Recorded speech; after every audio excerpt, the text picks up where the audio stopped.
Hello everyone, কেমন আছো সবাই? আজকে আমি তৈরি করব ফুচকা। তো এই জন্য একটি কড়াই আমি আলু এবং ডিম সিদ্ধ দিয়ে দিয়েছি। এবারে অন্য একটি কড়াই আমি বুটের ডাল সিদ্ধ দিতে দিয়েছি এবং সেই ডালের মধ্যে আমি হলুদ গুঁড়ো, লবণ, নুডলস মশলা এবং পাস্তা মশলা দিয়েছি। পরে অন্য একটি কড়াই আমি তেল গরম হতে দিয়েছি এবং সেই গরম তেলের মধ্যে আমি ফুচকাগুলো ভেজে নেব।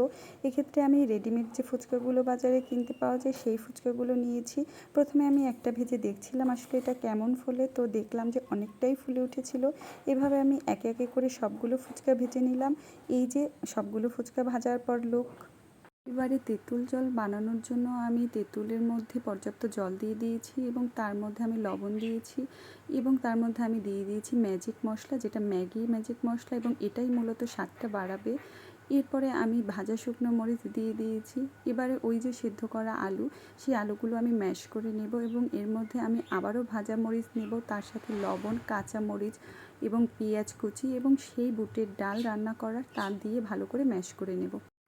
এরপরে এর মধ্যে আমি আবার একটু খানিকটা তেঁতুল জল দিয়ে দেব, এতে স্বাদটা অনেক বেড়ে যায়। এবারে ভালো মতো মেখে নেব এবং আমি ওই তেঁতুল জলের মধ্যে কিছুটা আলু দিয়ে দেব যেটা মেখেছিলাম। এবার ভালো করে হাত দিয়ে চটকে নিতে হবে। তো এরপরে আমি ডিম সেদ্ধটা গ্রেটারে গ্রেট করে নিয়েছি।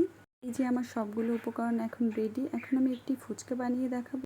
একটি ফুচকা ভেঙে সেই ফুচকার মধ্যে আমি মাখানো আলু, ডিম সেদ্ধ এবং তেঁতুল জল নিয়ে একটি ফুচকা বানাচ্ছি। আসলে তোমরা চাইলে এই ডিমটা তোমরা আলুর মধ্যেও দিতে পারো, আমার পার্সোনালি পছন্দ না বিধায় আমি দেইনি। তো এভাবে বানিয়ে নিলাম আমি ফুচকা। ধন্যবাদ তোমাদের সবাইকে।